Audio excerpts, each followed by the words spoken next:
sea of red, it's time for another Fireside Chat, the official podcast of Flames fans. It's go time. Welcome to another Fireside Chat. As always, I'm Dan alongside Matt talking about the week that was as we run into the NHL's Olympic break, and we're joined by our friend Kevin Olenek from the Shifts and Pucks podcast. Kevin, how you doing? I am not 100%, but I'm going to make it through. I'm going to be the Chris Tanev podcasting. So I'm playing hurt, but I'm here. You're not 100%, but you're better than Huberdeau. Yes, I guess. Well, that's true. I could say that I'm Jonathan Huberdeau, considering what he has went through for this entire year. But you're not out for the rest of the season. No, I'm not. I will be back. Let's jump into the week that was for the Flames. 2 games. It's been a long time since we've had a 2-game week. I can't think of one that I can ever remember. This is crazy light for the team, but obviously they only played till Wednesday. The first game of the week, Brad Treliving brought the Toronto Maple Leafs to the Dome, and they ended up trouncing the Flames. Nylander got 3 points as the Maple Leafs won 4-2 in this one. Matt, what were your thoughts on this game? I thought that both of these teams, frankly, were not playing very well. And the difference really was that Toronto has star power and Calgary doesn't. And, they can get away with, not necessarily having the best of efforts because a guy like Nylander can just randomly pop off for 3 points. And even though he was largely invisible for most of the game, and Calgary needs to fight for every inch of the ice, and the effort level just wasn't there in this one for the Flames.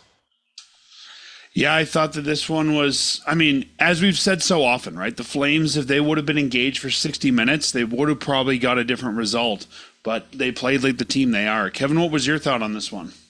Well, it's to stay on the Jonathan Huberdeau theme. How brutal was that? The Flames off the start get the pressure, and then the puck bounces off of him, goes to Nylander and in the net on a breakaway. This is a team that can't go down 3-0 for sure. Certainly. Yes, either team was great. There was a player on Toronto. I'm not sure if he was in the lineup. I'm just going to look up on the roster here. Is there a guy named Austin Matthews on that roster? I believe he's still there.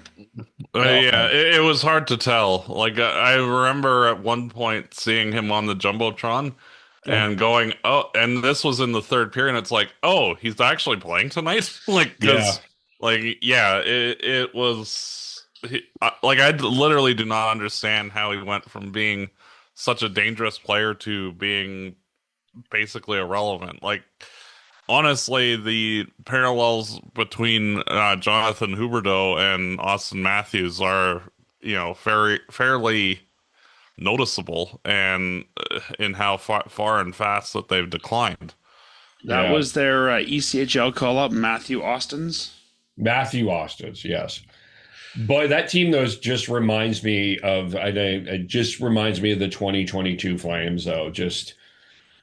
I think probably more gutted. The loss of Marner, loss of Gaudreau.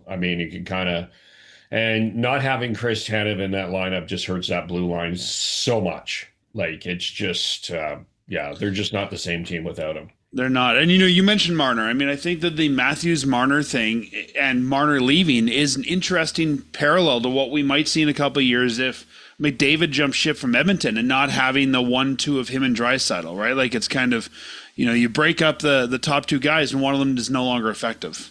Yeah.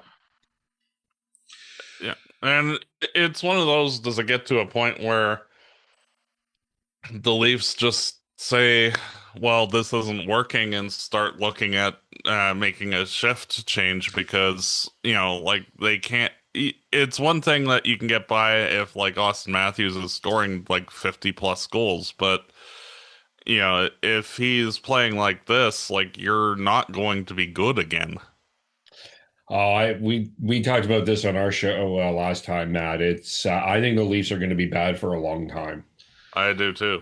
If Austin Matthews is bad and they want to get him out of there, I wonder if you call Tree and say, Huberdeau's your problem. Take the deal and we'll take Matthews. This was your contract. You inherited it. This is the only time we'll deal with you, Brad. This is it. This is your junk. You take it with you to Toronto. Yeah. And then the Flames played again against the Oilers, the Battle of Alberta, the third installment of 4 this year. And Devin Cooley in net for this one made 36 saves. The Flames held off the Oilers 4-3 in regular time. The Flames have now won the Battle of Alberta this year 3-1. There's still one game left to play, but they've got the win either way. Talking about Huberdeau from the last game, he opened scoring here for his 10th of the year. We also saw Gridden get his 3rd of the year, Zari got his 9th of the year, and Lomberg get his 4th of the year. And my thoughts on this game before I jump to you guys, I thought we saw good effort throughout the lineup. All 4 lines, I think, did what they needed to do to beat the Oilers. The Flames, I don't know if it was the Flames were effective at keeping McDavid away from the front of the net, or McDavid just didn't want to get in there and get hurt for the Olympics. But either way, McDavid wasn't in front of the net, and I think that was a big reason why he wasn't able to score a ton on Cooley. And Cooley looked amazing in this one. Like, if you didn't know the Flames roster, I don't think you would have known that the backup was in. Matt, what do you think? Yeah, anytime a goalie who gives up 3 goals is one of the 3 stars, it kind of tells you the caliber of game he had. And I also am glad that Huberdeau, knowing that he was done for the year, decided to stay in just long enough to stick it to the Oilers for one last one before riding off into the sunset. So cheers to you, Jonathan. I like your style on that. You gotta make, you gotta set your priorities, right? Yeah, like definite thumbs up on that. And not just stayed in the lineup, but probably worked through some pain to get that goal. Oh yeah. So good for you. Kevin, what were your thoughts on this one? Well, at least the Oilers have solved their goaltending problem. I think that's great. They've solved it. They'll be fine for the playoffs. There are no issues in terms of goaltending, right? Everything is fine there. They traded Stuart Skinner for Tristan Jarry, and everybody is living happily ever after. Everyone in Calgary is living happily ever after. Yeah. There's a legitimate argument that Devin Cooley is better than Tristan Jarry. I will listen to it. Honestly, Devin Cooley would be the starter on the Oilers by a mile. And it's not even close. Frankly, the Oilers are. Honestly, I would not be shocked if they miss the playoffs entirely. They are dangerously close to 9th. LA has a couple games in hand on them. They just got Panarin. They're only 1 point up on Seattle and Anaheim. Both of them have 2 games in hand. It would not take very much for them just to fall right out. And with their goaltending and defense, there's not really any way to fix or address that. They don't have any assets really to trade.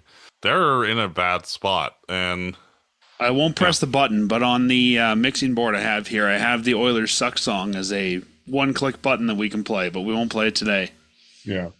The one thing, just for the Flames perspective, though, that I think they deserve a ton of credit for this year. I mean, winning 3 of 4 of the Battle of Alberta is always great, but especially in this game, I think the Oilers were trying to push them around a little bit, and the Flames would just have none of it.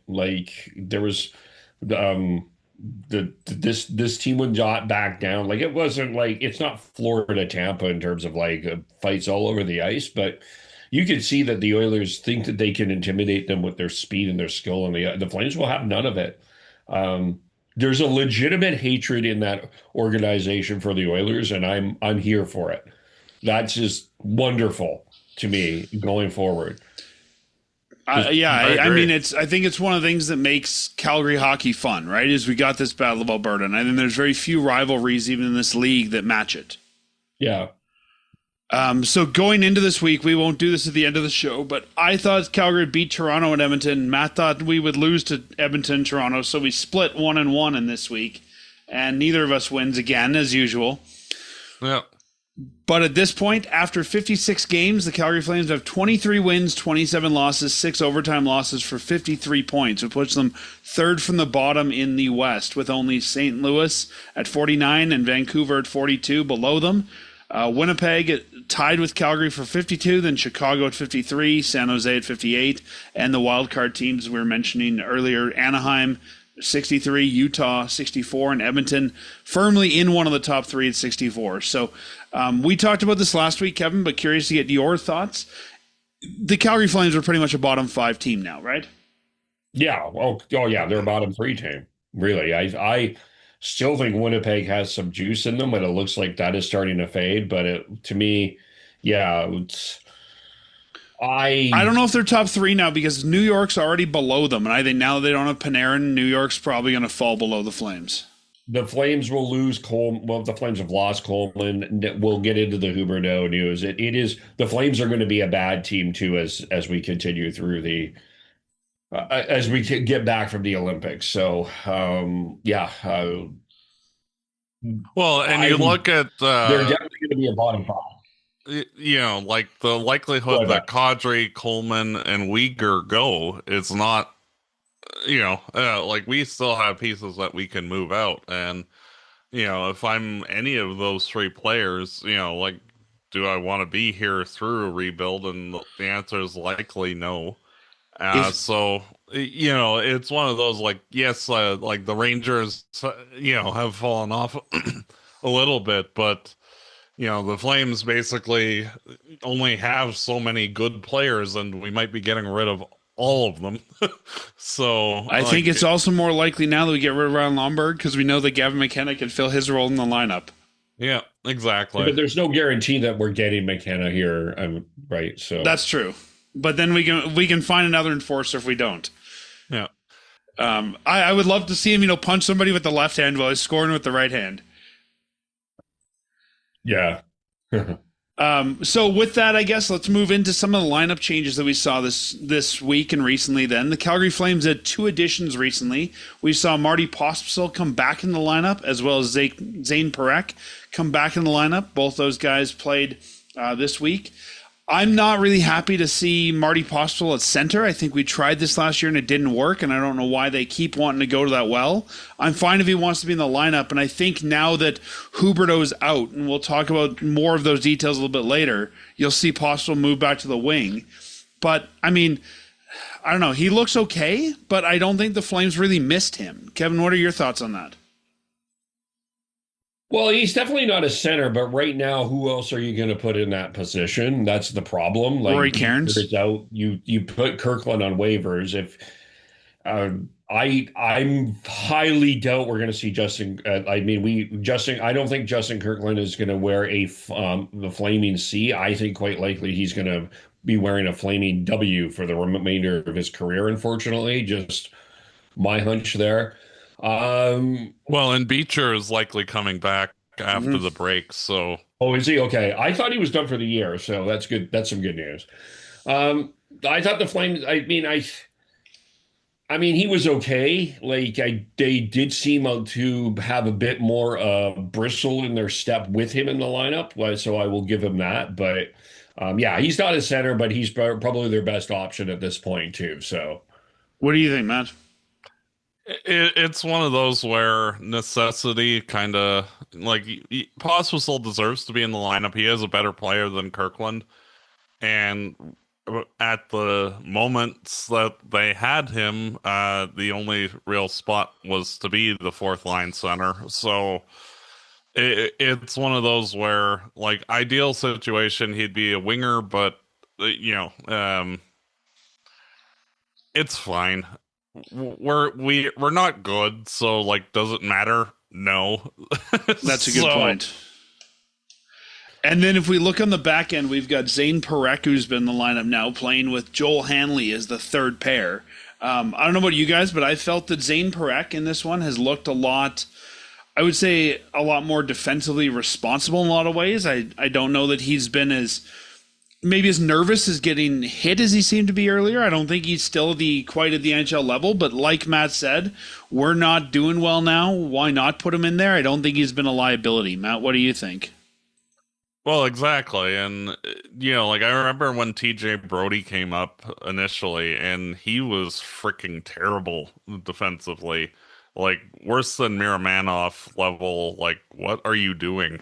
And, Parekh definitely, you know, has some challenges back there, but his offensive instincts are also quite noticeable.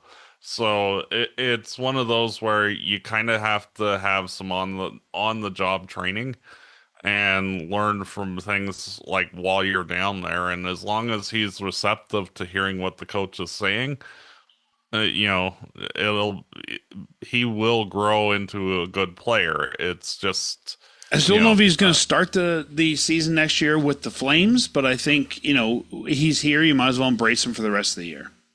Mm-hmm. Kevin, what are your thoughts? Well, it was 2-3 games. He looked good against. They have a plan with Zayne Parekh. They're going to stick to the plan with Zayne Parekh. No matter how many people are going to yell that Parekh needs to have more ice time, they've got a specific plan. And this is specifically, I'm not saying that Parekh is not doing anything, but Parekh has been given some pretty specific instructions. They have a very specific plan with him even through this Olympic break. It's unfortunately he can't go back to the Wranglers and play, but that's unfortunately the rules. It's on Zayne Parekh to do what Zayne Parekh needs to do to be a regular player in the National Hockey League. I think the management has done everything that they could for him. It's Zayne Parekh that has to take the steps.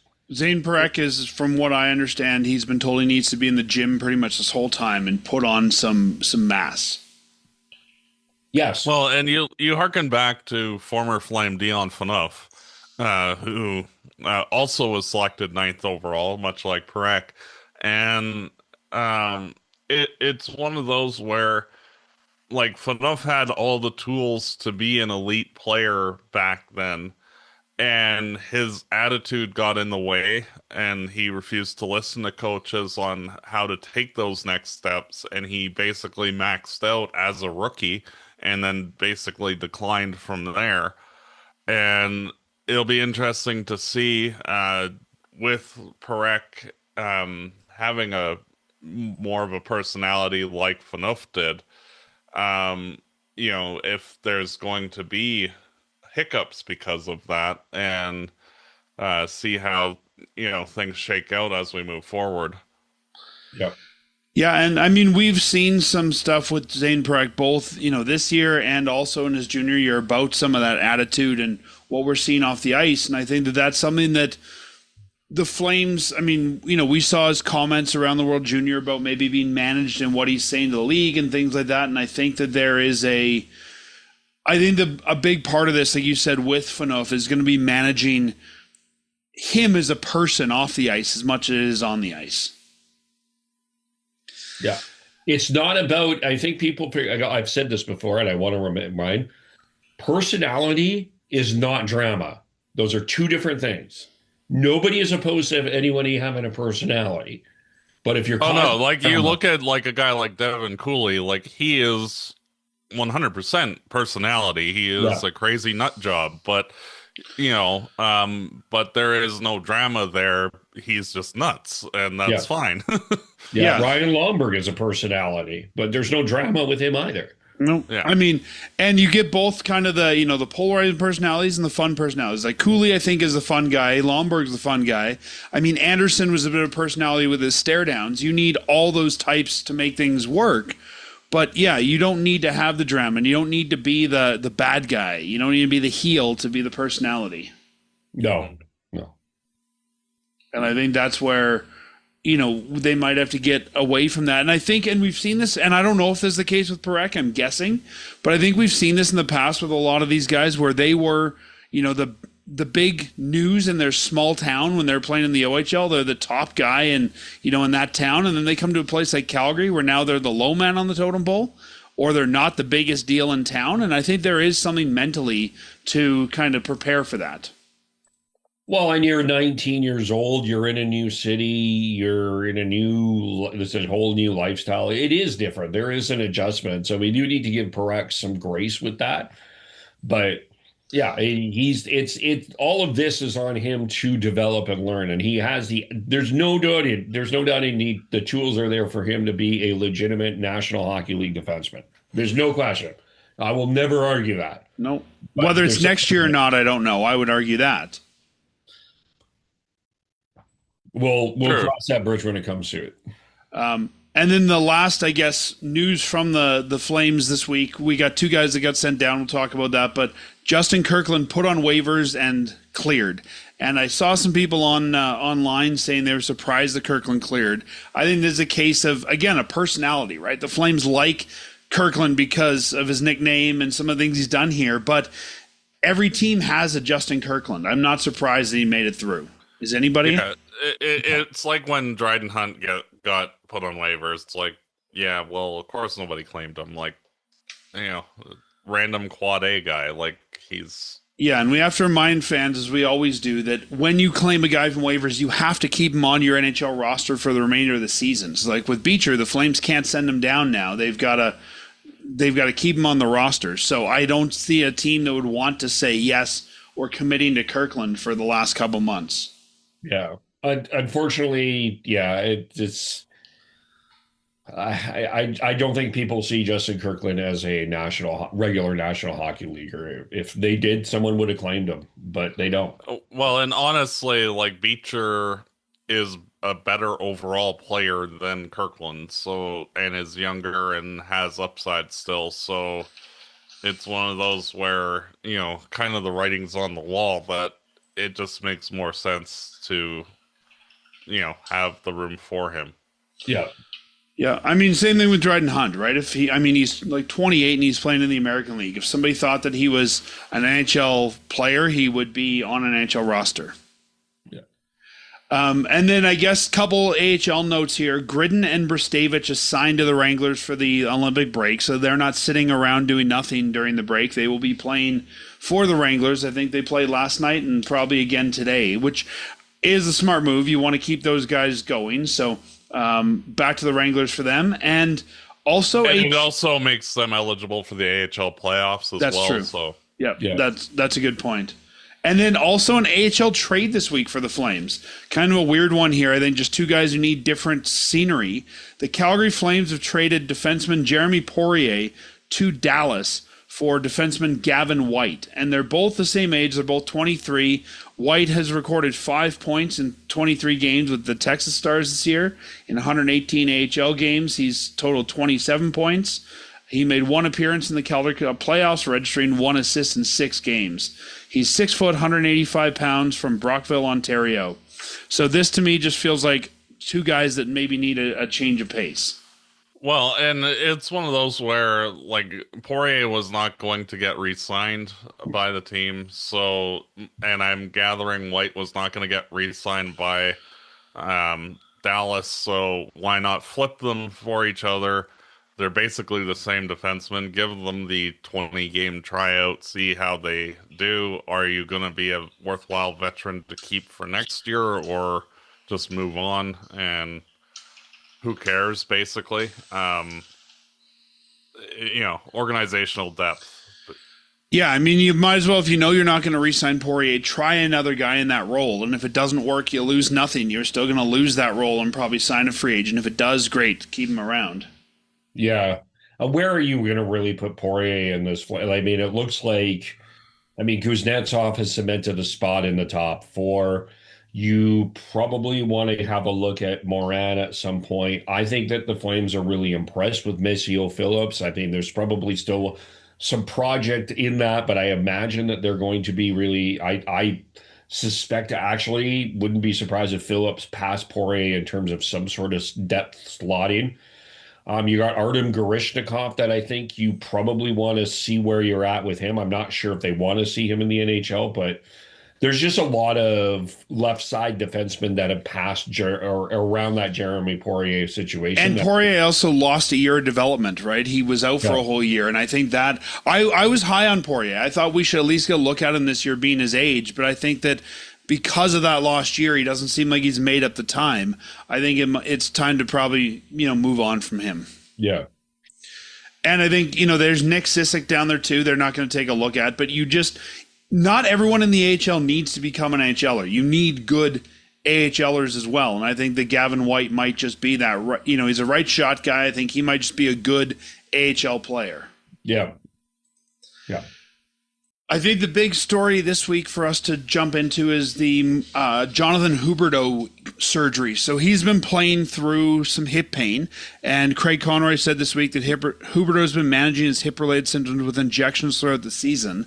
The team and him finally decided that they're going to shut him down and he's going to go get a hip resurfacing surgery, which means he'll be out for the season.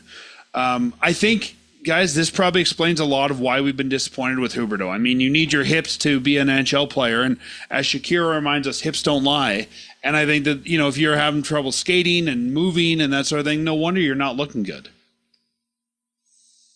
Yeah, and with the amount of pain that he was going through, like he looked off all year, and like, am I shocked that he needs to have this kind of thing? Absolutely not. Like, it was quite visible based on how he was playing that, like, how do you say, he didn't really get a ton of criticism due to the fact that, like, the Flames were terrible all year anyway. But, like, if the Flames had been gearing up for the playoffs, like, all year, like, basically that would have been the story of, like, how bad Huberdeau's been. But, I mean, he looked good last year, and he seemed to fall back off that cliff, so I kind of knew something was up. Mm-hmm. Yeah, I didn't suspect it was an injury. Maybe I should have, but he definitely was off this year. I just hope for the best going forward. And I good on him for toughing it out. I think I mean, there's probably an argument if Jonathan Huberdeau was closer to last year's Jonathan Huberdeau, the Flames might be battling for a playoff spot, but alas, we're not. Just hopefully gets better and his career can resume wherever that is, whether that is with Calgary or not. Yeah, and the likelihood is that he will also miss all of next year as well. Usually it takes 9 to 12 months to get better enough to resume activities fully, which he's not getting the surgery done until March. So, the earliest we could probably see him is the beginning of the 27 part of the calendar. And more likely he's going to be out all of next season as well. Or burn a year that contract they were trying to find a way to get out of. So what? Okay, they put him on LTIR then, I'm assuming, right? No point.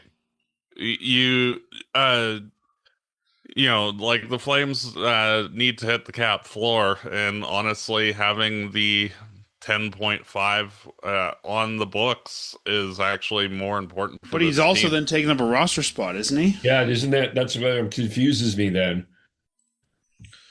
So I'm just looking at the numbers here. So Calgary's current annual cap hit is $85 million.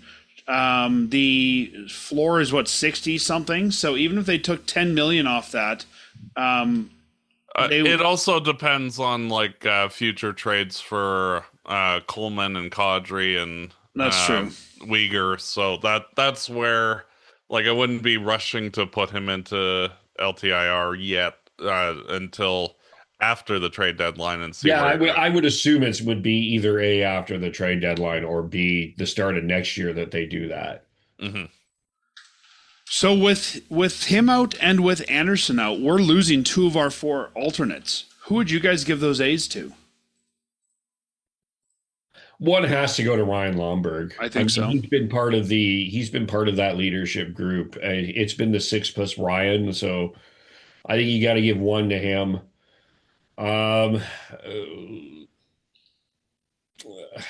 It's hard after that, isn't it? Yeah.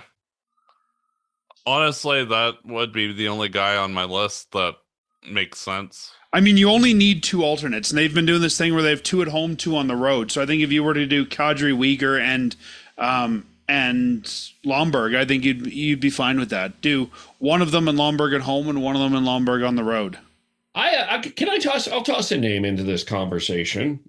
I think he's kind of earned it a bit. Joel Farabee. I don't know what Joel Farabee is behind the scenes. That would be the good restriction. I don't know if he's a leader. I don't know if he just gets dressed and sits quietly. We don't know a lot about the man that is Joel Farabee when he's not wearing his equipment.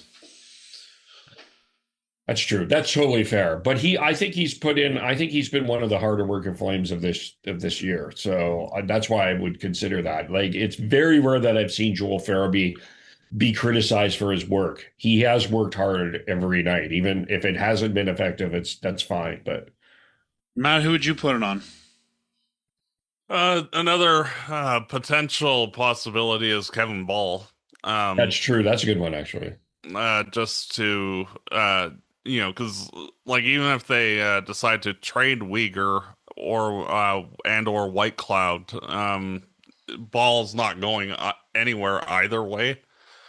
So it's one of those where for stability and long termness, I think that also makes some sense.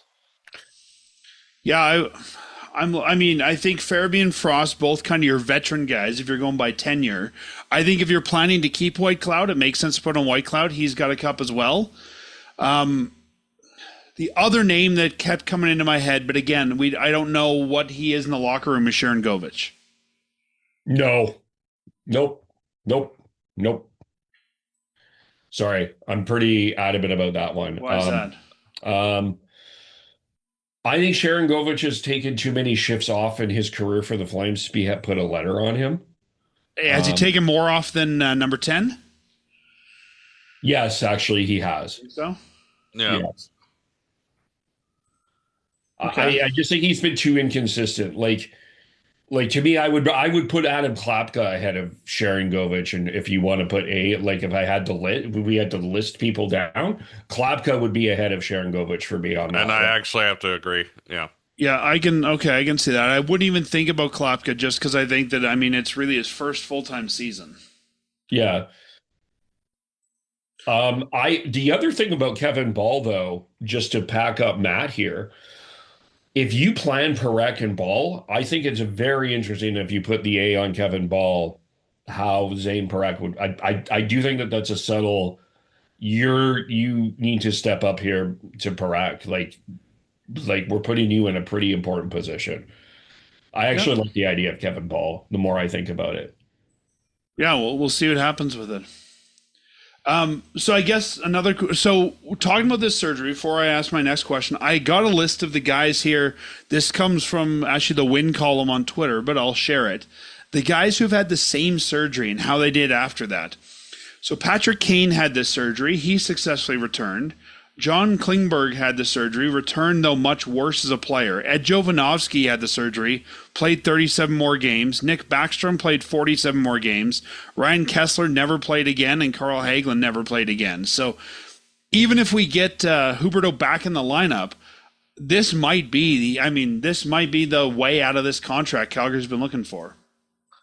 Well, and honestly, it sucks because Huberdeau, despite everything, he has given it his all throughout his tenure with the Flames, and the results weren't there, and that's not on him exclusively. Like, the team itself was not very well set up for a player like him.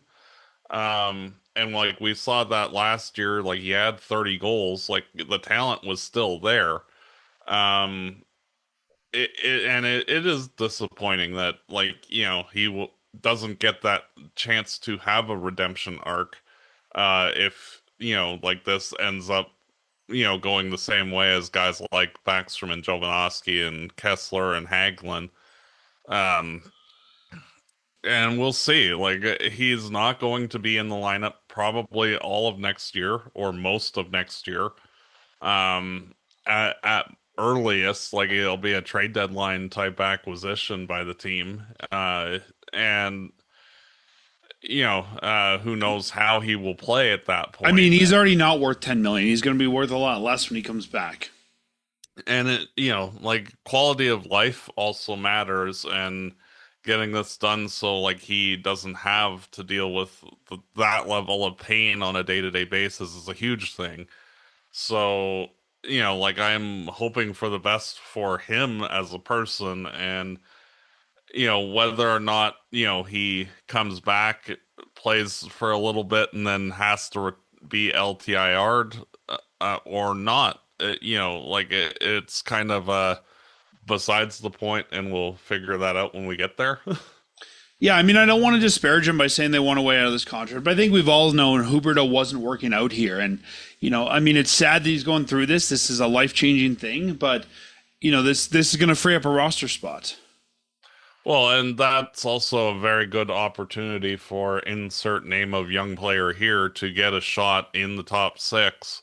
Yeah. Where you don't need to worry about Huberdeau, frankly, taking up a spot for the time being. You're allowing, say the Flames luck out and draft a guy like Gavin McKenna, you don't have to worry about, he's going to obviously go in one of the top 6 spots. Who's going to else on the team is going to get displaced because of that. Okay, he just slots in Huberdeau's spot and, figure out things when Huberdeau gets back. And, it'll be interesting to see exactly how things shake out. But with that in mind, who do you think, and I'll ask both of you, I'll start with Kevin, who takes Huberdeau's spot in the meantime? Is it just Pospisil slides over the wing, or do we see a call-up? Well, obviously you see a call-up, but before we get there, I just want to ask a very quick question. I was just thinking about how a lot of the Jacob Pelche, when Jacob Pelche was with this organization called Huberdeau Father, there seems to be some sort of mentor relationship. Do you see him part of the coaching staff with the Wranglers going forward? Is that something that you can see? I mean, the Flames like to keep these guys on in player development, and I'm still not quite sure what that is, but whether it's the Wranglers coaching staff, or I think if you're going to have a young NHL team, you're going to need that in the NHL team. But yeah, I can see them still want him to work here, especially if they owe him money. If they're paying him, they're going to want him to do something. So I could definitely, see him either being a coach, if his hip would even allow him to, be on the ice and that sort of thing. If not, I see him kicking around doing something. Yeah. That's what I'm curious about. I mean, if they're going to pay him $10 million to do nothing, I think they're going to say, "Come out and do something." Yeah. But Kevin, who do you think that call up might be? I think it's hard for me to argue against anybody other than Rory Cairns to be the call up. This is Ryan Huska has said that they want to put Cairns in a position where he is in a top 6 role. Huberdeau is in a top 6 role. That seems to make the most sense to me. Honestly, what I would do is move Connor Zary up to kind of rebuild his value to see if he can reemerge as a top 6 forward, and have Cairns with Backlund for a little bit to see can he play, on a quasi top 6 line, and with somebody defensively responsible, and, go from there. Yeah, I mean, there's multiple ways to look at that. I see what you're saying about Zary. I'd also be more comfortable putting Zary at center on the 4th and Pospisil on the wing somewhere else. So I think there's a lot. I mean, they've got the bodies to not make the call up right now if they want to.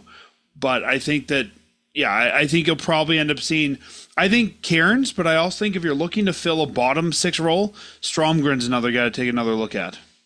I agree. I don't know. Was Huska impressed with Stromgren? Like, the way that he played him was sheltered, and it makes sense. I feel that, with the likelihood that, 2 of Kadri Coleman and Uyghur are likely going to be on their way out, that you're going to just need bodies, period. And I think that, Stromgren likely gets recalled. Morton's another guy in that conversation, too. Yeah. I think that for me, Kevin, I don't know that I'm expecting as much from Stromgren as I am from Cairns as an NHLer. So I think Cairns has more to live up to than Stromgren when the coaches are looking at that. Yeah, that's fair. I think that there's a higher ceiling there, and they're expecting more from him. Yeah, I can see that. So that's why I think you might have seen more coach discussion of one of them or the other. So let me ask you guys, going into the break now, the Flames off for almost a month, who has been the Flames MVP so far this season? Let's start with Matt. Honestly, and this is going to sound weird, Devin Cooley. That's my vote too. Yeah, I was going to You say know, either Cooley or Gridden. Yeah. I think Gridden is the most offensively talented player in the organization. He's also 19, so like of course he's not like the prime go-to guy yet, but like all of the pieces are there for him to be a star player in this league. Yeah, I think he's turned out better than a lot of people thought that he would. He had some challenges a couple years ago with finding a team and stuff like that. So yeah, I think he's doing really well there. It's amazing to see what he's coming up with, and I think doing better than I expect him to do this year. I didn't even think he'd be in the lineup. I thought it'd be Honzig and not him. But yeah, honestly, like to me, like I'm seeing flashes of David Pasternak in Gridden, and I wouldn't be shocked if like he ended up popping off in a similar way, because he just thinks the game so well. Pat Steinberg tossed the comparison of Kaprizov with Gridden as well. Like not as highly skilled, but sort of in the same kind of style, which I could see as well. yeah, I can see that. Yeah, but like just off ice, on ice. Look, I think we were all sort of expecting Dustin Wolf to take a little bit of a step back, and that happens. We're not surprised. But Devin Cooley has come in. He's second in the league in goals against average. He's been in the top save percentage as well. I mean, he's in the same list of Andrei Vasilevsky. Like, I mean, who would have thought that? I mean, they obviously haven't played the same amount of games or anything like that. So, yeah, I think it's been Devin Cooley keeping the Flames in games, right? Like they're not getting blown out. I mean, he's making big saves, all of that. Yeah. You gotta give Well, and like the team doesn't need to throw Wolf to the Wolves and just have him play all the time because the backup is absolute dog crap. Like basically when Kipper had insert name of random guy here as his backup, and like you have a legitimate secondary option to give Wolf that proper rest and reset instead of, well, we just need to run with Wolf because we don't have any other options. And also just the character that Cooley's become. Like he's been around for a year. We didn't see a lot of that out of the Wranglers, but I mean, Cooley's become, I know people aren't real Flames fans, but they want to watch Cooley's media appearances. Like he's become a personality. And how often do you have a backup goalie that's a personality? That's true. Yeah. Noodles 2.0. But I mean, even Noodles wasn't a personality when he was here. He was a little bit, yeah. I can't remember Noodles' interview. No, he was kind of. It was mostly, he was mostly Conroy and Iginla that was doing most of the interviews at the time. It was like, remember when Daryl Sutter was here, he barely knew the backups' names, even as a GM. So, yeah, it was. When I talk to Noodles, who? What? You want to have Noodles? What? Yeah, that you got to go to the kitchen for that. Yeah. So I'll ask you guys both this question, and let's start with Matt on this one. What are you expecting from the Flames post-Olympics? Like we've seen often when this team takes a break, they come back, they look bad after a week break. Are you expecting these guys to come out on fire? Are you expecting them to just kind of limp along? Do you think we're going to have a decimated roster as soon as we come back? What are you thinking post-Olympics? Well, you look at the 6 games right after the Olympics, heading right to the trade deadline and the day after.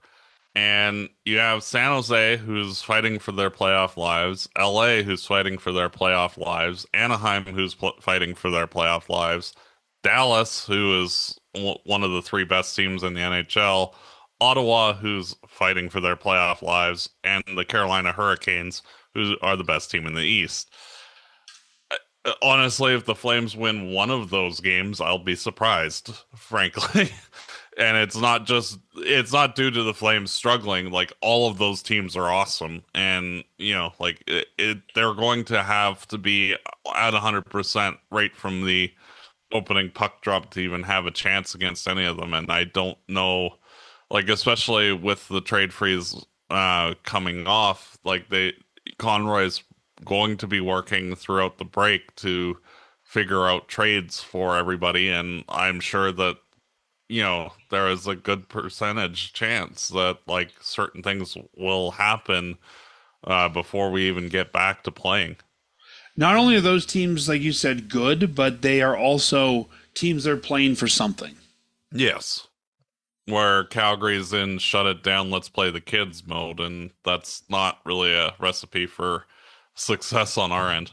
Kevin, what are you expecting? Yeah, I mean, I guess it's gonna be like in terms of results on the ice, wins and losses at this point, it doesn't necessarily matter. But what I'm looking at is what do we see from Zayne Parekh? I mean, I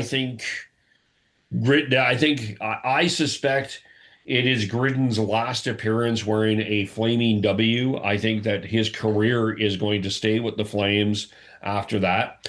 I'm also interested in Hunter Brzustewicz because I think he's played really well. I think he is deserved. I think as much as everybody wants to give Parekh that roster spot, Brzustewicz is earning that roster spot, and I want to see more of him as well. I want to see him get some power play time. I want to see him how he can move the puck.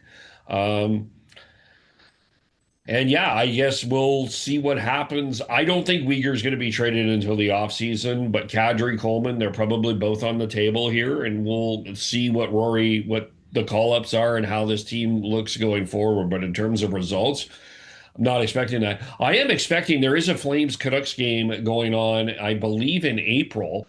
And I believe that the Canuck fans will be wearing Flame jerseys, cheering for the Flames, and the Flame fans will be cheering for the Canucks. No, we have standards, thanks. Okay, well, everybody wants that number one pick, so. I think Kevin's right here. I don't think that we see Uyghur traded this offseason. I think this is very similar to this season. I think it'll happen in the offseason. I think it's very similar to the Anderson deal, where if they trade him last year, he didn't look as good. You're not going to get as much. I don't think you want to trade him when his value is lower. I think they might at least want to go in and see either the offseason or next season and see what he can bring them there. That's just my thought on that. I think this team will look drastically younger coming back. I mean, will it be immediately after? No. I think they're going to go on a big slump. I think you'll probably see the first couple weeks of just new players, younger guys, uncertainty. Like Matt said, there's less than a week and a bit when they come back before the trade deadline. So I think this team's going to look drastically different. But I think you will start to see. I mean, this team has been good in times and bad at times this season. I think this team is going to be firmly a bottom 5 team coming out of the break. Mm-hmm. Yeah, I hope the effort is there. That's the big thing. Like, I don't like this. There's a term coming out of here that this is a good tank game. I hate that term, but I want to see effort. Like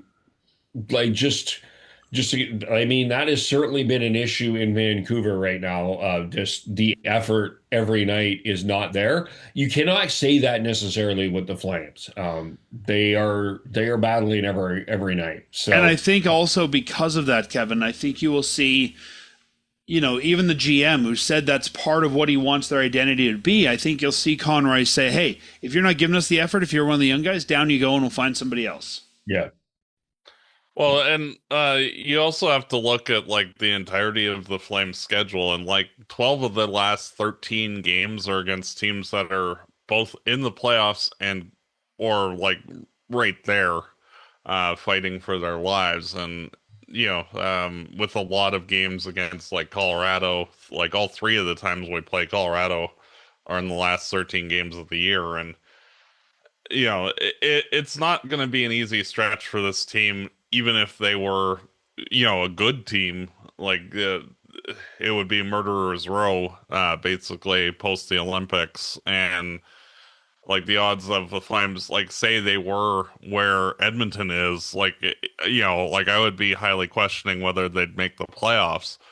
And you throw in like losing Huberdeau, losing Anderson, likely losing 1, 2, or 3 of the other 3 top guys. Like this team could end up like having the wheels completely fall off the wagon and lose like 90% of the games basically. And like I wouldn't be shocked if like they only got 5 or 6 wins the rest of the way. And Like that sounds kind of ridiculous, but just looking at the quality of the competition, like it's not going to be easy for this team. No, no. And I think that this is one of the few years in recent memory where the Flames can't kind of say, well, we don't know who we are at the deadline. We might be a playoff team. We might not. Like, if they don't make the deals that need to be made, then I think we question Conroy's capability as a GM. I think this, unlike last year where they thought they could still make a run for it, you're in liquidation mode this year. Yeah. Yeah. And like it makes no sense to keep guys like Joel Hanley or Ryan Lomberg or Pahal or Bean if he's healthy, or like you might as well rip the bandage off, be terrible the rest of the way, let the kids play, win, lose, who cares? And yeah, I mean, as much as you're saying there's no point in keeping them, you also have to remember that it takes two to make a deal, and you can't move a guy if someone doesn't want them. Like, I don't know what the market for Pahal is going to be. Well, always like a depth defenseman, like even if you're only getting like a 5th or 6th round pick, like that is more important to us this year than having that player for sure. Frankly. But I mean, there's a lot. I think there's going to be more basement sellers than usual. So I don't know if Pahal's going to be the top. Not really. Like there's only a handful, and this is actually more of a seller's market as well. Okay. Well, either way, I think, in my opinion, I think that there's going to be, for those kind of depth guys, and there's going to be more of them available. And I could be wrong, but I think there'll be more of those depth guys available. So maybe Pahal moves, maybe he doesn't, but I think that that'll become a question of, who sees value where. In terms of the bigger names on the Flames, I could see Coleman. I'm not believing Coleman is coming back as a Flame. I think he's going to wear a different jersey. I'm not convinced Kadri's going. I'm kind of 50-50 on that, and I feel like Uyghur will probably, if it is, it's either the offseason or around the same time that Rasmus Andersson was traded this year. The depth guys, I think that people will consider the futures for Pahal and Hanley. Like, I really do. Like, they'll get some. I don't suspect Pahal will be back. Hanley, I think, is an interesting question, but I think Hanley maybe chances are slightly less, but I don't see Pahal coming back. Just a right shot depth defenseman. I think teams really want that kind of guy, and he's a physical presence, which you need in the playoffs. I could see someone being interested in Braden Pahal. Yeah, I think like how the Flames got guys like Fantenberg and like all of those guys, the laundry list. I think there's going to be interest. Yeah. I mean, I just don't know if they'll be top of the list, but I guess we'll see. And I think when we talk about some of these guys, the names you just listed, Kevin, kind of those top guys, I think Coleman, if he's healthy, gets done before the deadline. I still don't know. I mean, Kadri, people have talked about trading for years, and we'll have this discussion when we come back from the break, but I'm 50-50 it gets done this year. Like, I don't know that. The only reason why I think it's more likely is that if you look around the bad teams, like they're basically it's Kadri for legit centers that you can plug in the top 9 that have experience and play that way. And like they're I might push back on that, Matt. I think that the Braden Shen is going to create some interest. Again, yes, and like Ryan O'Reilly has won a cup. Yeah, but I don't think those guys are still the player Kadri is. Yeah, and frankly, the Predators are actually still in the playoff mix. Like they're only a couple of points behind the Oilers and all of that. So like it's one of those like they might stay in it because they actually are playing well. Now. We also usually see these guys ranked in tiers, and it's often like, okay, let's say Kadri's the top prize, and then if he goes, then you're looking at some of those other guys. Yeah. But I don't know the team is going to say, let's take Shen over Kadri if we could get them for the same price.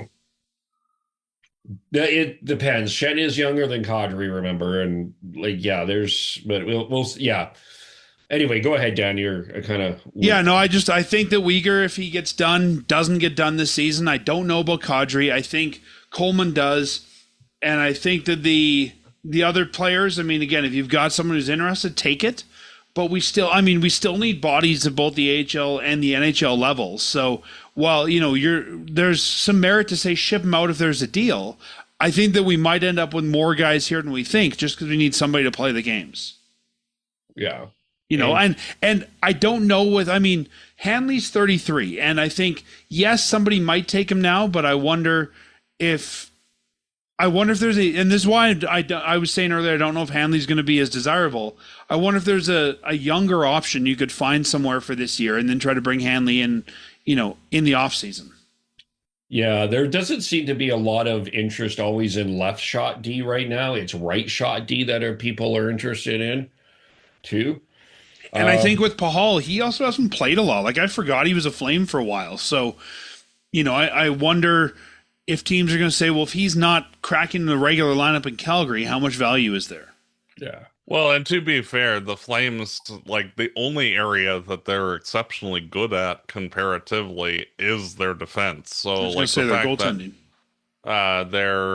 And that's, part and parcel. Like, the Flames' defense have actually been probably one of the top 10 in the NHL this year. It's just that the team can't score worth the hell of beans because, they have nobody who can shoot. Yeah, it'll be interesting to see what happens here, but I'm expecting that even with some of these changes, again, with, no real alternates now, with Huberdeau out of the lineup, I think that even with some of that veteran leadership not being around, you're going to start to see this team show who they really are. And I think that's a not great hockey club. Yeah. Yep. Couple news and notes for us to talk about before we part ways this week. You put this into our notes here, Kevin, that Wes Gilbertson, who's been writing for the Sun and I believe the Herald now, he's the post media reporter, has called he's written his last game for sports media. He's now moving on from this, and I believe he's taking a job in marketing at WinSport. Oh, that's where he's going. Yeah, he's going to be missed. He was kind of a quiet sounding board, like sound like he's Batman. Yeah, quiet guardian. Well, I know that. Look, a lot of media can be like the media that attracts everybody is often the louder voices, and he wasn't. He was just a quiet voice that shared and covered the Flames with some respect, and he's going to be missed. And it's kind of unfortunately really tough right now. I mean, you lost. It's an interesting landscape in Calgary because it's really just Eric Francis now because Salim is gone as well. Salim Vadji is gone and West will be gone. So it's going to be interesting. I guess the other side of this is the Flames podcast. We all have to kind of stick together and support each other and support we're the coverage of the Flames now in a lot of ways. And you probably know this better than we do, covering also Vancouver, but, is this a Calgary problem or is this a Canadian media problem? I mean, we're losing media outlets and they're, not wanting... You saw, like, the Washington Post cut their entire sports department. Well, that's it, yeah. Example. Yeah. Are we seeing the same thing in Edmonton or in, Vancouver, Kevin? Yeah, there's very little on the road with Vancouver as well. So... I mean, yeah, it's unfortunately it's a challenge right now in the media landscape, and that's all I will probably I can say at this point. That's fine. Yeah. Yeah, no, I think that's all that needs to be said. But yeah, I mean, I've met Wes. I've sat in the press box with Wes. He's a nice guy. I like Wes. Like you said, we're going to miss a voice there, but media's changing, right? I bet, years ago, there was a lot of people on radio that said those darn TV guys taking our jobs, and media's changing, and this kind of thing that we're doing with, people wanting to hear fans, I think is a big part of the future there. Yep. And I think we should probably end things off here by just talking about the Stavely, the town of Stavely and the Southern Alberta Mustangs and the tragedy that happened there. Kevin, do you want to lead us through this one? Yeah, just it kind of brought back some Humboldt Bronco vibes for sure for me, for everybody. Heading to practice highway. I believe that's Highway 2. 3 junior players killed in a crash with a semi. 2 of them are from Kamloops. They are, I'm just making sure I have the names here. They are, uh, sorry, give me a second here. Oh, shoot, sorry. Two from Kamloops, one. Caden Fine is from Alabama.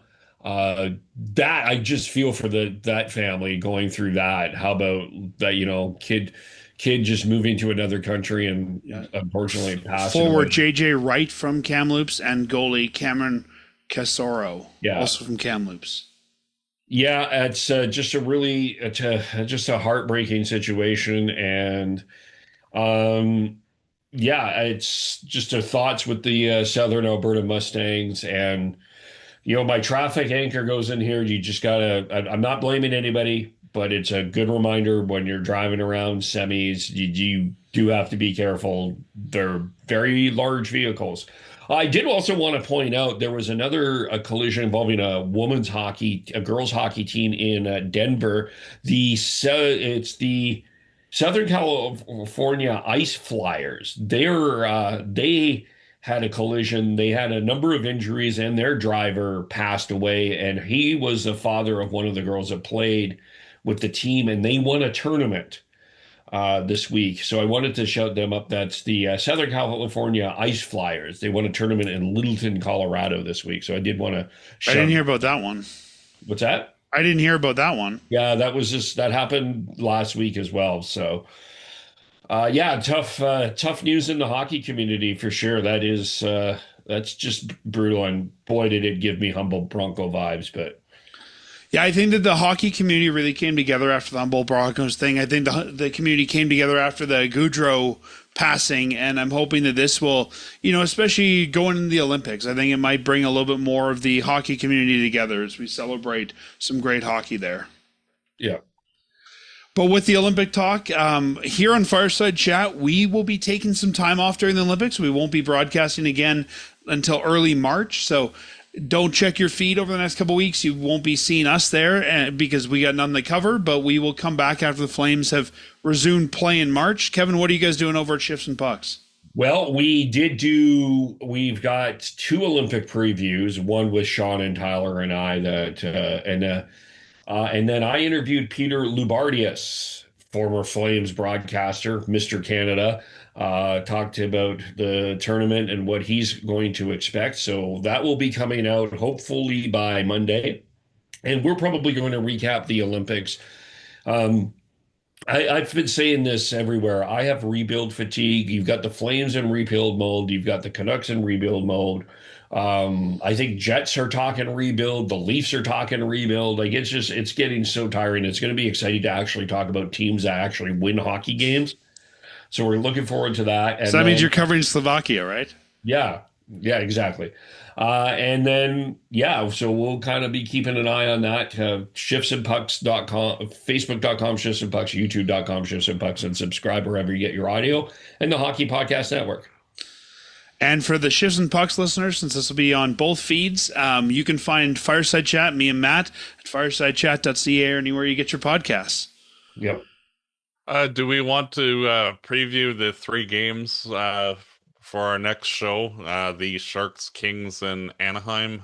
Sure, let's do that. So the Flames will come back after their break, and they've got the Sharks on the 26th. They've got the Kings on the 28th. That's an 8 p.m. start time against the Sharks, a 5 p.m. start time against the Kings on Saturday, and on Sunday they have the Ducks, a back-to-back on the road, all three of those against the Ducks. So, a couple years ago, that would not have seemed like that big of a road trip. That's that usual California road trip and some bad teams. But this year, I think that one's going to suck. Matt, what are you thinking for that trip?